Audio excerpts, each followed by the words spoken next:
Sobat Youth GKI Kanaan, dimanapun kalian berada, apa kabar semuanya? Semoga semua dalam keadaan sehat dan bersuka cita ya. Jumpa lagi dalam Saat Teduh Bareng Yuk di hari Sabtu ini, tanggal 14 Agustus 2021. Adapun tema sate kita hari ini adalah doa Salomo. Terambil dari 1 Raja-Raja pasal 3 ayat 4-9. Yuk kita baca bareng-bareng. Pada suatu hari, raja pergi ke Gibeon untuk mempersembahkan korban, sebab disitulah bukit pengorbanan yang paling besar. 1000 korban bakaran dipersembahkan Salomo di atas mezbah itu. Di Gibeon itu, Tuhan menampakkan diri kepada Salomo dalam mimpi pada waktu malam. Berfirmanlah Allah, "Mintalah apa yang hendak kuberikan kepadamu." Lalu Salomo berkata, "Engkaulah yang telah menunjukkan kasih setiamu yang besar kepada hambamu Daud ayahku, sebab ia hidup di hadapanmu dengan setia, benar, dan jujur terhadap engkau. Dan engkau telah menjamin kepadanya kasih setia yang besar itu dengan memberikan kepadanya seorang anak yang duduk di tahtanya seperti pada hari ini. Maka sekarang ya Tuhan Allahku, engkaulah yang mengangkat hambamu ini menjadi raja menggantikan Daud ayahku, sekalipun aku masih sangat muda dan belum berpengalaman. Demikianlah hambamu ini berada di tengah-tengah umatmu yang kau pilih, suatu umat yang besar, yang tidak terhitung dan tidak terkira banyaknya. Maka berikanlah kepada hambamu ini hati yang faham menimbang perkara untuk menghakimi umatmu dengan dapat membedakan antara yang baik dan yang jahat. Sebab siapakah yang sanggup menghakimi umatmu yang sangat besar ini?" Teman, kalau kita boleh meminta nih, manakah yang akan kita minta? Sesuatu yang menyenangkan diri sendiri atau yang menyenangkan orang lain? Di dalam dunia yang individualis dan egois ini, kemungkinan besar kita akan meminta sesuatu yang menyenangkan diri kita ya. Nah teman, bicara soal raja nih. Seorang raja bisa jadi meminta umur yang panjang, kekayaan, atau nyawa musuh ketika ia mulai memerintah. Namun, ketika Tuhan berfirman kepada Salomo, "Mintalah apa yang hendak kuberikan kepadamu." Salomo mengajukan permintaan yang tidak biasa loh. Atas kesadaran sebagai seorang raja muda yang belum berpengalaman, ia meminta hati yang mampu menimbang perkara dan membedakan antara yang baik dan yang jahat.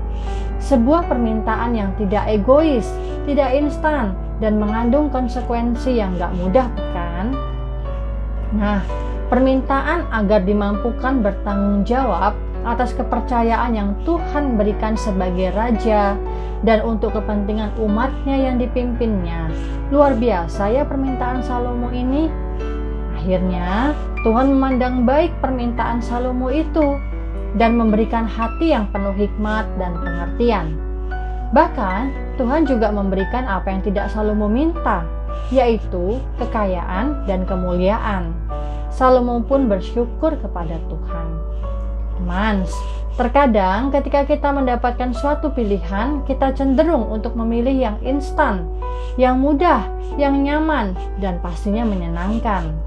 Semua itu berorientasi pada diri sendiri, bukan pada kehendak Tuhan atau kepentingan sesama.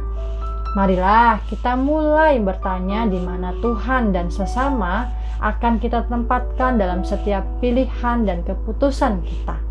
Biarlah kita bisa memilih dengan benar. Tuhan memberkati. Itu saat teduh kita guys. Yuk kita mau belajar ya dari doa Salomo. Nah pada doa Salomo ini, dia itu tidak egois dan misalkan meminta kekayaan. Nah enggak, tapi dia itu memikirkan kepentingan bersama.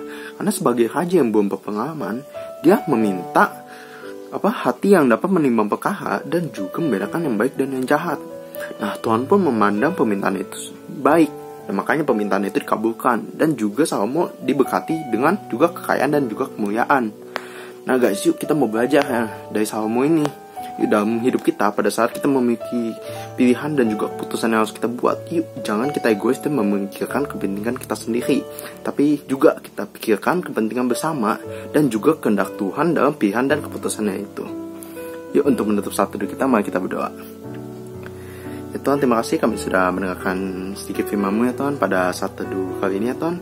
Tuhan juga semoga dari saat teduh ini kami dapat belajar Tuhan untuk berpikir kepentingan bersama dan juga kehendak-Mu ya Tuhan dalam setiap pilihan dan juga keputusan yang kita buat, sehingga kami menjadi manusia yang lebih baik ya Tuhan, dan juga tidak egois dan tidak mementingkan kepentingan sendiri ya Tuhan.